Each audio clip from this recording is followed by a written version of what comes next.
Ceci est une émission payée par l'heure de la bonne nouvelle. Aujourd'hui, à l'heure de la bonne nouvelle, Jésus et la misère humaine. Au commencement était celui qui est la parole de Dieu. Il était avec Dieu, il était lui-même Dieu. Tout a été créé par lui. Rien de ce qui a été créé n'a été créé sans lui. En lui résidait la vie, et cette vie était la lumière des hommes. Celle-ci était la véritable lumière, celle qui, en venant dans le monde, éclaire tout être humain. C'est avec mes deux collaborateurs, François et Jeff, que nous allons aujourd'hui retrouver Jésus à Jérusalem. L'Évangile de Jean nous présente davantage le ministère de Jésus dans la Judée et à Jérusalem particulièrement que les autres évangiles. On va le retrouver dans un endroit bien spécial. Mais auparavant, on aimerait, François, tu es allé voir les gens finalement pour leur parler de la maladie. Qu'est-ce qui fait peur? Qu'est-ce qui leur fait peur dans la maladie? C'est la question que j'ai posée. On va voir ça ensemble.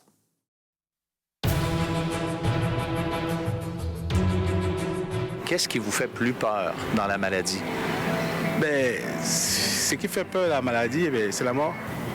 La mort ne me fait pas peur souffrir.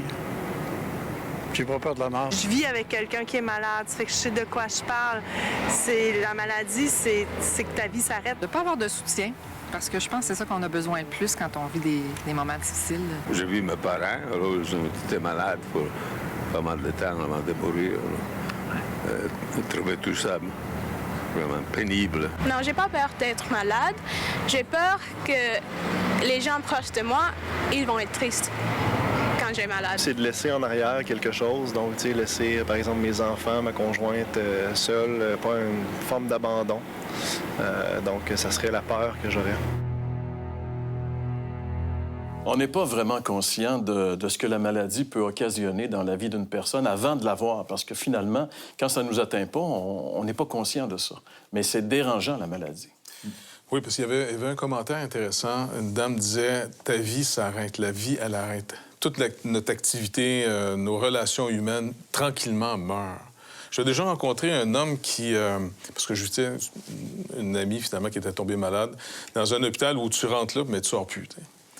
Et puis, ça me donne l'occasion aussi d'aller visiter d'autres patients qui étaient là, d'autres personnes malades comme elle. Et il y a un monsieur, entre autres, qui m'avait parlé, parce que, tu sais, je voyais que c'était un monsieur qui était en chaise roulante, puis je lui demandais ça fait combien de temps qu'il était là. Fait qu'il me disait depuis tant d'années. Puis il était quand même pas vieux, là. Puis il avait l'air en santé, tu sais, dans le sens, il est malade, paralysé, mais en même temps, tu sens qu'il n'est pas à veille de mourir. Donc, je lui demandais, bon, qu'est-ce qu'il faisait ces journées, sa famille, tu sais, Fait qu'il me dit, le problème, c'est qu'éventuellement, au début, tout le monde vient te voir. Tu sais, c'est comme nouveau. Et les mois vont passer. Éventuellement, ta femme te rappelle que, bon, bien, il y a un ami qui s'occupe de nous, prend soin des enfants. Les enfants commencent à s'attacher à un nouveau monsieur qui est un de ses amis. Il n'était pas fâché contre le monsieur. Il réalisait qu'il était comme un mort vivant. Et puis la manière qu'il me décrivait ça, c'était tellement lucide, là, que je me disais... Wow, ça, c'est une dimension de la maladie que je n'avais jamais réalisée. Que ça peut, à n'importe quel moment, personne est à l'abri de perdre cette activité de vie qui est le trésor d'un être humain, en réalité. Oui, le précieux trésor d'un homme, c'est son activité dans le livre des Proverbes, je pense, dans la Bible. Exactement. Fait que, écoute, ça m'a vraiment bouleversé, puis c'est là que je réalisais... Écoute, quand tu as la santé, tu ne le réalises pas que tu l'as, la santé. C'est quand tu ne l'as plus. Que là, tu réalises à quel point c'est un trésor. C'est un trésor qu'on perd, qu'on peut perdre. En tout cas, on ne peut pas prendre pour acquis quand on a la santé, qu'on va toujours avoir la santé. Et comme tu viens de le mentionner, Jeff, une des conséquences de la maladie, c'est que ça isole. La personne qui est malade ne peut plus même entretenir les mêmes relations qu'elle avait avant. Donc, l'isolement, c'est une conséquence terrible de la maladie. Et le personnage que nous allons retrouver aujourd'hui avec Jésus était un homme qui était complètement isolé. Même lui-même va dire « Je n'ai personne ». Il était seul avec son drame, seul avec sa maladie. Mais, par la grâce de Dieu, il va avoir la visite du visiteur venu du ciel. On en parle immédiatement après la pause. Vous avez des questions ou des commentaires sur ce que vous venez d'entendre? Contactez-nous par téléphone ou réagissez sur les médias sociaux.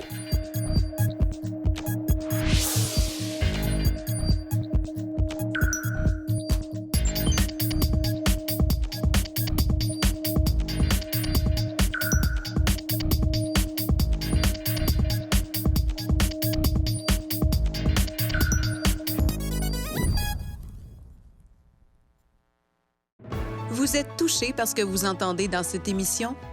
Vous souhaitez poursuivre votre aventure à la découverte de ce visiteur venu du ciel?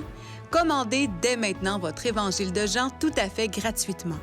Que vous préfériez lire le texte ou en apprécier l'adaptation cinématographique, cette offre est pour vous, profitez-en. Cette offre a été rendue possible par les ministères d'Aujourd'hui l'Espoir. Alors, on va retrouver Jésus aujourd'hui à Jérusalem et plus exactement dans un endroit bien spécial. On va découvrir ensemble cet endroit. Si vous avez une Bible à la maison, je vous inviterai à tourner dans l'Évangile de Jean, chapitre 5. Sinon, vous pourrez lire à l'écran les versets que nous allons maintenant partager ensemble. Donc, il est dit ici, après cela, il y eut une fête des Juifs et Jésus monta à Jérusalem. Or, à Jérusalem, près de la porte des brebis, il y a une piscine qui s'appelle en hébreu Bethesda et qui a 5 portiques. Sous ces 5 portiques étaient couchés en grand nombre des malades, des aveugles, des boiteux, des paralytiques, qui attendaient le mouvement de l'eau.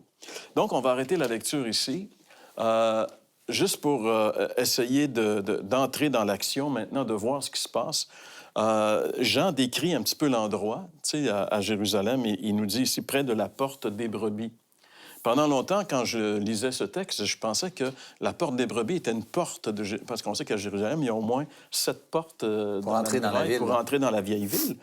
Et j'ai réalisé finalement que ce n'était pas une porte de la ville, mais c'était une porte qui entrait dans le temple, parce qu'on offrait des animaux dans le temple. Et la porte des brebis, et quand on est à Bethesda, on est juste face au temple. Et quand on parle de la porte des brebis, immédiatement, évidemment, on pense aux sacrifices, on pense au culte judaïque, on pense aux sacrifices qui sont immolés pour les péchés. Donc, Jean nous rappelle qu'on est vraiment dans un lieu spécial ici. Et il dit, près de la porte des brebis, il y avait une piscine qui s'appelle en hébreu Bethesda. Bethesda, je pense qu'en hébreu, Beth, ça veut dire maison, et on dit que Bethesda signifierait la maison de miséricorde. Et il nous est décrit ici les gens qui se retrouvaient dans cet endroit. Il est question de grand nombre de malades, d'aveugles, de boiteux, de paralytiques. On peut s'imaginer un peu l'ensemble de ces gens-là qui se retrouvent là. Il y en a beaucoup, hein? La Bible dit qu'il y en a beaucoup. Et ce sont des gens qui, justement, sont là parce qu'ils sont malades. Certains sont malades, on ne sait pas de quelle maladie il est question, et d'autres sont des aveugles, des boiteux. En fait, c'est des gens qui sont exclus de la société et qui sont exclus aussi de quelque chose de bien spécial. Ils ne peuvent pas entrer dans le temple. Non. Parce que David avait stipulé que toute personne qui était atteinte d'une infirmité quelconque ne pouvait pas pénétrer dans le temple.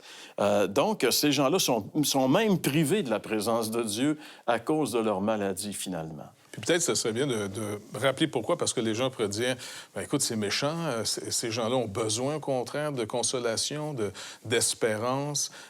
Pourquoi Dieu les exclurait du temple ou même des sacrifices, ça? Mais je pense qu'il faut jamais oublier que le temple représente l'espoir et non pas comme un hôpital pour nous autres aujourd'hui, là.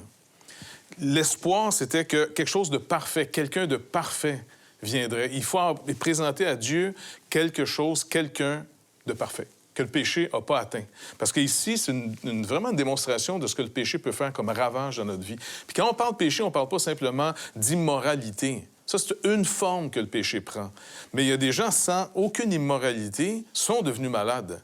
Et la Bible nous conclut que, puisque le salaire du péché, c'est la mort, la maladie, c'est un peu le portique de la mort.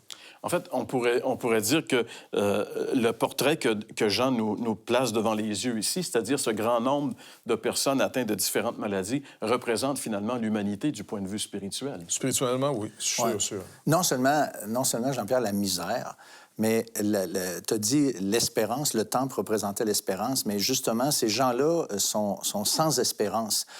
Ils en ont une espérance, mais en quelque part, c'est une espérance qui est du vent, parce que ça ne fonctionne pas. Tu sais, le gars, il est là depuis 38 ans. Il la regarde de loin, là, c'est en haut. Le temple est en haut, puis eux sont en bas de la piscine. C'est ça. Mais il y avait aussi l'espérance qu'un miracle se passe, parce que ces gens-là, il y avait... C'est pas évident là, que ce soit vrai, mais il y avait en tout cas une rumeur qui disait que l'eau a bougé. T'sais. Et puis que là, ils pouvaient aller dans l'eau. Le premier. Le premier. Oui, on ne sait pas si c'est vrai, mais il semble-t-il qu'un ange venait de temps en temps faire bouger l'eau. C'est ça. C'est ça. Mais je veux dire, l'espérance, là, le gars, tu sais, je veux dire, ils sont là, toute la gang, ils espèrent. T'sais, un peu comme le gars qui prend la loterie, là. T'sais, il espère, mais il sait bien que les chances sont comme pas tellement élevées. Imagine, là, quand l'eau bouge, tout le monde est malade. Puis là, c'est à la surprise générale. Hein? Oui, j'imagine. Ça s'annonce pas qu'un compte à rebours, là, Et lui, finalement, il a de la misère à bouger. Il est peut-être paralysé ou peu importe, là, t'sais. Donc, inévitablement, c'est le plus en santé qui saute le plus vite dans l'eau. C'est pathétique comme situation. Ou celui qui a plus d'aide auprès de lui. Alors, on va justement retrouver notre ami dont il est question ici. C'est au verset 5. Alors maintenant, on peut lire Jean chapitre 5, le verset 5. Là se trouvait un homme malade depuis 38 ans. Hey, c'est une vie, ça. Depuis 38 ans. Je veux dire, il ne nous est pas dit depuis combien de temps les autres malades étaient dans la piscine de Bethesda, mais lui, il nous a dit qu'il était là depuis 38 ans. Mais en tout cas, cette piscine-là, c'est pas un club med. Là. On s'en va pas à la piscine là-bas parce que c'est le fun puis se faire bronzer. Donc, c'est un lieu, c'est le monde de la maladie. Ce gars-là, il est isolé et son univers, c'est le monde des malades. Et ça fait 38 ans qu'il espère qu'il se passe quelque chose dans sa vie. Et après 38 ans, il est toujours là, couché sur son grabat, à attendre. Puis comme tu l'as souligné, il est seul. Il est abandonné. Peut-être au début, on le visitait. Peut-être au début, on était là, on attendait avec lui. Comme, par exemple, nous, dans nos malheurs, au début, les gens sont là. Dans un deuil, au début, les gens sont là avec nous. Mais la vie continue pour les autres. Et pour nous, souvent, on reste là après. Il n'y a personne. Et ça, c'est dur. C'est ça que la maladie ou le deuil ou les drames dans notre vie humaine, là, c'est pas sur le coup. Sur le coup, on est quasiment en état de choc. Les gens nous entourent. Mais après 2, 3 semaines, 1 mois, 1 an, la vie continue pour les autres. Est-ce que quelqu'un va perdre du temps pour nous? Est-ce qu'on vaut la peine? L'espérance, excuse. L'espérance qu'il y a ici, moi, je trouve que c'est une image aussi de la religion. Toutes les religions du monde ont une certaine espérance, mais on sait que ça se peut pas que tout le monde ait raison. T'sais, ça se peut pas que ça soit vrai qu'il y ait un enfer, puis ça se peut pas que ça soit vrai en même temps qu'il n'y a pas d'enfer. Ça se peut pas que ça fonctionne. Alors, la religion, je trouve qu'il y a une image ici de la religion. L'homme cherche, il veut trouver quelque chose, il espère qu'il va se passer quelque chose, mais ça, c'est comme une forme de religion. Puis là, je nomme pas de religion, juste le principe d'espérer sans avoir de base pour laquelle baser notre espérance. En fait, toutes les religions fonctionnent sur le même principe. Leur code est différent. Ce qu'ils proposent aux gens, leur programme, c'est comme les partis politiques, chacun a son programme. Les religions, c'est pareil, ils ont tous leur programme, mais ils sont tous basés sur la même chose. Si tu veux que ça marche, il faut que tu fasses le programme. Il faut que tu le fasses toi-même. La responsabilité est sur toi de t'en sortir. Et c'est pourquoi, ici, en fait, Jésus nous montre un endroit où les gens, ils ont bien beau essayer, ils peuvent pas parce que la maladie les a paralysés, de un. Et deuxièmement, la maladie les a isolés, ils n'ont plus d'aide. Et ça, c'est la religion. La religion ne peut pas fonctionner parce que l'homme n'est pas capable. Il a beau essayer, Paul, il dit « J'essaye de faire le bien, je suis pas capable, puis je fais le mal que je veux pas faire. » Il dit « Je suis vraiment pris avec un dilemme incroyable. » Et c'est le dilemme de l'humanité, finalement. Et c'est le dilemme qui dit que la religion, ça fonctionne pas.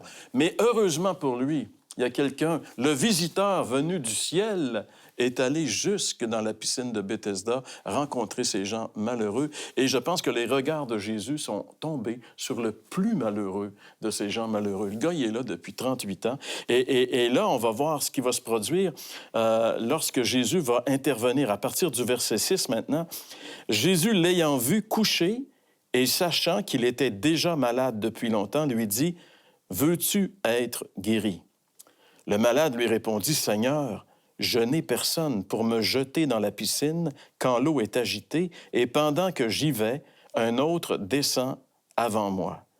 Lève-toi, lui dit Jésus, prends ton lit et marche. Aussitôt, cet homme fut guéri, il prit son lit et marcha. Hey, ça finit bien l'histoire. Hein? C'est mieux encore qu'un film américain, mais c'est une réalité ici. Et ça nous démontre que ce que les hommes ne peuvent pas faire, Jésus peut le faire. Il est le seul qui peut le faire, finalement. J'imagine, Jean-Pierre, tu sais, toutes les gens mettons, imagine, tu es là devant le gars là, qui est couché là depuis 38 ans, puis là, tu dis, lève-toi, puis marche. Lève-toi, puis marche. Alors, il se passe rien, mais quand lui, Jésus, dit la même chose, il se passe quelque chose. Mais il y a quelque chose d'intriguant ici. Hein? Jésus lui dit « Veux-tu être guéri? » Mais ça, c'est une drôle de question à poser à un gars qui est là depuis 38 ans puis attend d'être guéri. Puis il aurait pu dire « Non, je veux pas être guéri. Je suis venu passer mes vacances. Alors, si tu me guéris, moi, je suis obligé de retourner chez nous pour aller travailler. » Alors, pourquoi est-ce que Jésus lui pose cette question-là, Jeff? Mais le Seigneur nous demande clairement d'identifier notre problème. Ça a l'air de rien, mais on est tous dans un déni. C'est quoi qui nous fait tous peur? Il y avait un monsieur qui disait tout à l'heure, dans le témoignage, la maladie, ce qui nous fait peur, c'est qu'au bout, il y a la mort. Et la mort terrifie tout le monde. Et c'est une saine terreur. Honnêtement, tant qu'on n'a pas réglé le problème pour vrai, là, c'est pas être faible que d'avoir peur de la mort, parce que s'il n'y avait rien après, qui est une forme d'espérance en passant, c'est une religion, c'est une croyance, ça. Il n'y a rien après. OK, c'est ta croyance. Mais tu peux me le prouver qu'il n'y a rien après? Donc, de ne pas être capable de régler le problème de la mort, c'est très sérieux. Fait que le Seigneur veut qu'on verbalise. C'est quoi ton problème? Seigneur, mon problème, là, c'est la mort, c'est la condamnation, c'est les ténèbres, c'est d'être isolé, pas juste pour 38 ans, mais pour l'éternité. Parce que Jésus semble en parler de cet isolement que l'homme peut subir après sa mort, les ténèbres du dehors. Écoute, c'est très simple de dire au Seigneur, écoute, moi te le dire bien clairement, là, la mort, le rejet, de ne pas rentrer dans ta présence, d'être condamné. Puis je le sais que je suis condamnable. Fait qu'on va se dire les vraies affaires. Oui, c'est bon. Puis dès que Jésus lui pose cette question, hein, la réaction du gars, j'ai personne. Ouais. Mais là, tu as quelqu'un. Jésus est là. Et ça va faire toute la différence. Et juste dans une parole, hein, Jésus va lui dire, prends ton lit et marche. Et la situation vient d'être réglée. Ce que tous les hommes ne peuvent jamais arriver à faire, ce que les religions proposent, eh bien, Jésus, dans une seule parole, le fait. Et une des paroles merveilleuses que Jésus a prononcées lorsqu'il était sur la croix, et qu'on pourrait se rappeler à ce moment-ci, à notre émission, c'est cette parole où il dit « Tout est accompli ». Alors qu'il était sur la croix en train de se charger de nos péchés, de faire l'expiation, il a dit « Tout est accompli ». Alors, si lui a tout accompli, ce qui devait être fait pour nous donner justement une espérance vivante et véritable face à la mort, bien, alors on n'a pas à se tourner ailleurs qu'à lui pour avoir la vie éternelle. Et c'est ce qu'on vous invite à faire. Vous savez, nos émissions sont là uniquement pour ça, afin de vous diriger vers, non pas vers nous, non pas même vers une Église, mais vers celui qui peut faire la différence dans votre vie, le Seigneur Jésus. On va maintenant écouter ensemble le témoignage d'une personne qui a passé à travers la maladie et qui a eu aussi le soutien de Jésus. Regardons ce témoignage.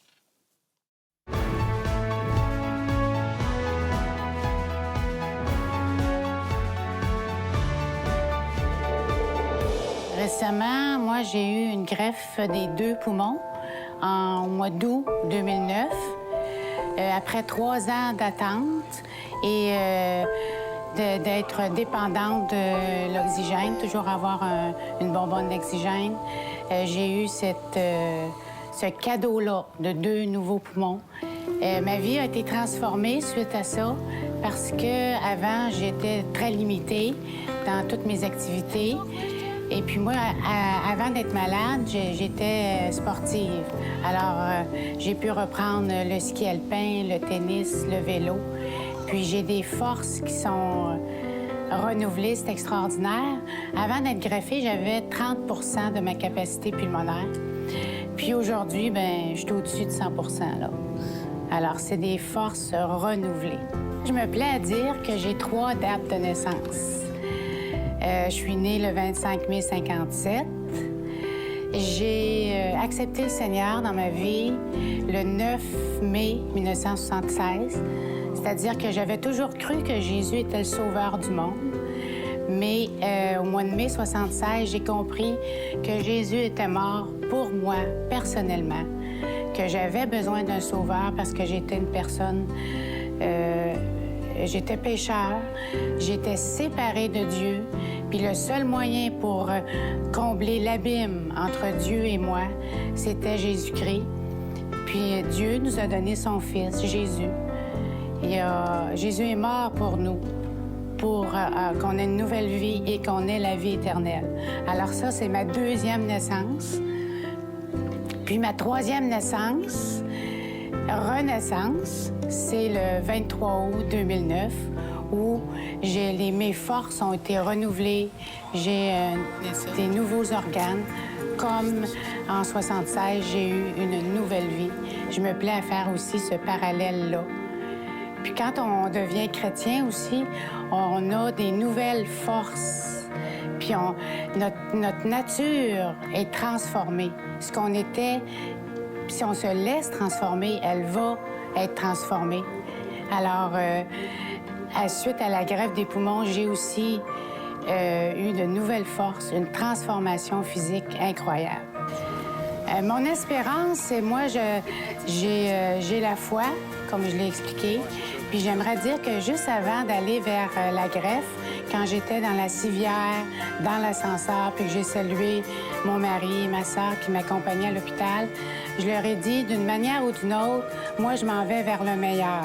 Alors l'espérance, j'avais l'espérance d'avoir une meilleure qualité de vie, mais j'avais aussi l'assurance que si je ne passais pas au travers de cette délicate opération-là, j'avais une place au ciel, comme c'est écrit dans la Bible, qui dit que si on croit en Dieu, on a une vie nouvelle, la vie éternelle nous attend en compagnie, en présence de notre Père éternel.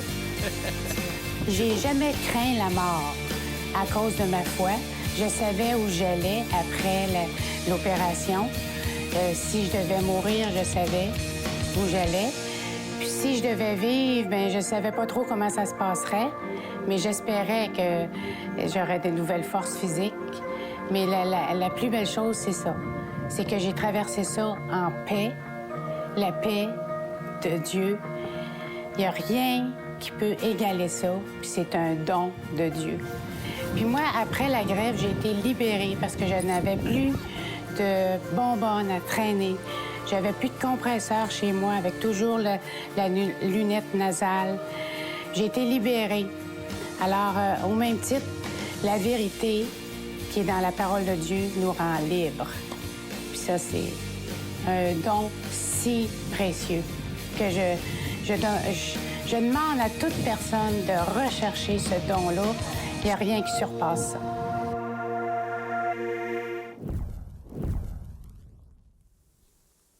Cette question qu'on a considérée tantôt, veux-tu être guéri? Question qui paraît certainement un peu bizarre, il faut le dire, mais la question est pertinente et particulièrement lorsqu'on l'applique à notre état spirituel. Veux-tu être pardonné? Veux-tu être sauvé, toi qui écoutes cette émission aujourd'hui? Parce que c'est une question importante à laquelle il faut répondre parce que Jésus, comme on l'a vu tantôt, demande vraiment une réponse face à ça.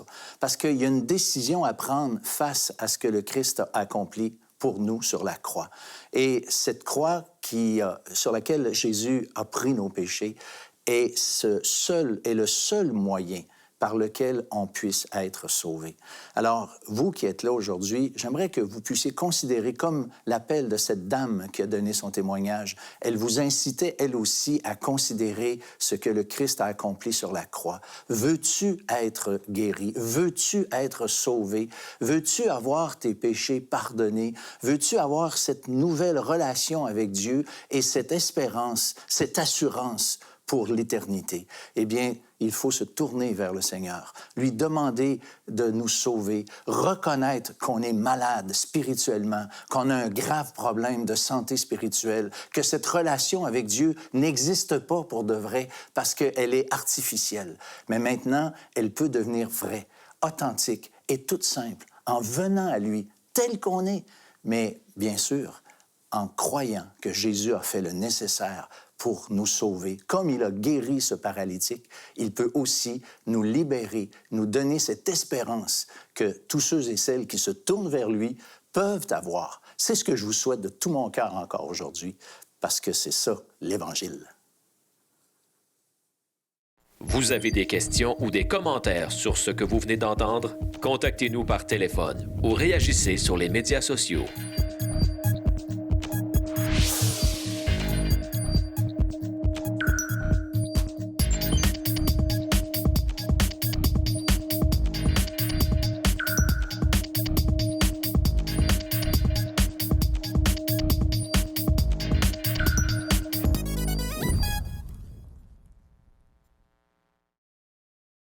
Vous êtes touché par ce que vous entendez dans cette émission?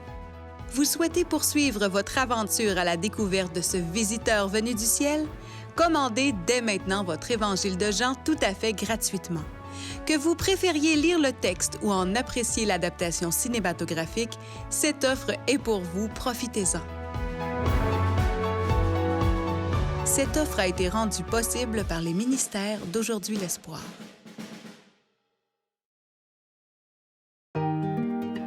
L'heure de la bonne nouvelle vous invite à participer à l'un des nombreux déjeuners de l'espoir. Ces déjeuners ont lieu dans plusieurs restaurants réputés de la province et vous sont offerts gratuitement. Pour connaître les détails concernant l'endroit, la date et l'heure pour votre région, composez le numéro sans frais 1-866-509-1319. Vous pouvez également consulter le site web www.déjeuner.org. En terminant cette émission, j'aimerais qu'on revienne un petit peu, prendre quelques secondes sur un point. Pendant le Vox Pop, il y a des gens, je me rappelle, il y a des gens qui ont dit qu'ils n'avaient pas peur de la mort. Si on n'est pas en paix avec Dieu, est-ce qu'on devrait avoir peur de la mort ou non? Oui. oui, parce que c'est une crainte que Dieu a mis dans nos cœurs qui est saine. Il faut arrêter de penser que c'est rien, la mort. Non, c'est un ennemi. Jésus-Christ, lorsqu'il a pris finalement cette transaction, Dieu s'est fait homme pour prendre ce qu'on mérite. Ça nous dépasse, on ne comprend peut-être pas, mais il l'a pris. Quand il est mort sur la croix, lui-même a agonisé et crié tellement c'était terrible ce qui s'en venait. Fait que je ne veux pas faire peur au monde pour rien. Mais si le Seigneur Jésus-Christ lui-même a crié et a voulu prendre la colère de cette justice, eh bien, écoutez, honnêtement, on devrait avoir peur de la mort, puis de ne pas donner du repos jusqu'à temps qu'on trouve la solution. Puis la solution est tellement proche de nous. Il dit, elle est aussi proche de toi que la parole dans ta bouche. Crois dans ton cœur que Dieu l'a ressuscité des morts, confesse ça de ta bouche. Confesse, c'est quoi ton besoin? Et oui, Seigneur, à qui d'autre tu veux que j'aille? Parce que tout le reste, c'est de la religion, comme on disait. Puis quand on parle de religion, c'est du processus. Es-tu capable de monter au haut de la montagne? Es-tu capable de monter jusqu'au temple? Non, Jésus est descendu vers la vallée. Il est descendu vers nous. Puis aujourd'hui, par cette émission, il vient nous visiter. Amen. Merci, Jeff. Merci, François. C'est tout le temps qui était à notre disposition. On se donne rendez-vous la semaine prochaine pour une autre émission de l'heure de la bonne nouvelle.